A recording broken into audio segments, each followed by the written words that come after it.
আগরতলা থেকে খোয়াই কমলপুর যাওয়ার প্রধান রাস্তা এবার খোয়াই চৌমুহনী থেকে হেজামারা বাজার যাওয়ার আগ মুহূর্ত পর্যন্ত তা যেন মরণ ফাঁদে পরিণত হয়েছে। রাস্তাটি এতটাই বিপর্যস্ত হয়েছে যে কোনো সময় যে কোনো দুর্ঘটনা ঘটে যেতে পারে। দায়িত্বে রয়েছে NHDCL। অবশ্য রাস্তাটি নির্মাণ হওয়ার পর 5 বছরের রক্ষণাবেক্ষণের দায়িত্বে থাকবে এই কোম্পানি এবং এটাই হচ্ছে সরকারি নিয়ম। কিন্তু সেই জায়গায় দাঁড়িয়ে বর্তমানে 30 মিটার জায়গায় এতটাই বিপজ্জনক হয়ে রয়েছে যে সেটা মুখে ভাষায় প্রকাশ করা যাবে না, এমনই অভিযোগ কিন্তু তুলছে সেখানকার বাসিন্দারা। প্রতিদিন এই রাস্তা দিয়ে খোয়াই, কমলপুর সহ আগরতলা গাড়িগুলি যাতায়াত করছে, পাশাপাশি ছোট বড় প্রাইভেট কার এবং দ্বিচক্র যান তো রয়েছেই। তাই সেই জায়গায় দাঁড়িয়ে একদিকে যেমন পথ চলতি সাধারণ, অন্যদিকে যান চালকদেরকেও রীতিমতো দুর্ভোগ পোহাতে হচ্ছে। গোটা বিষয় নিয়ে এক যান চালক কি বক্তব্য রাখলেন শুনুন।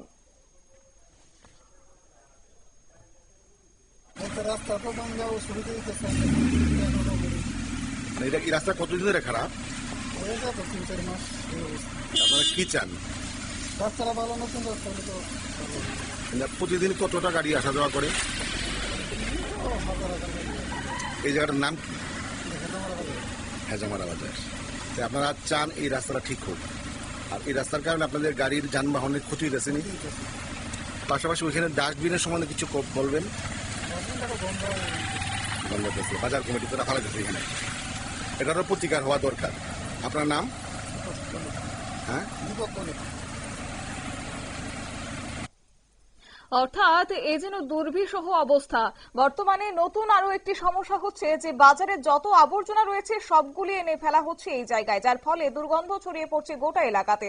যান চালকরা জানান যে রাস্তা খারাপ হওয়ার কারণে তাদের গাড়ির যন্ত্রাংশ নষ্ট হচ্ছে, ঠিক তার অন্যদিকে দুর্গন্ধের কারণে এই রাস্তা দিয়ে চলাচল করাও দায় হয়ে পড়েছে।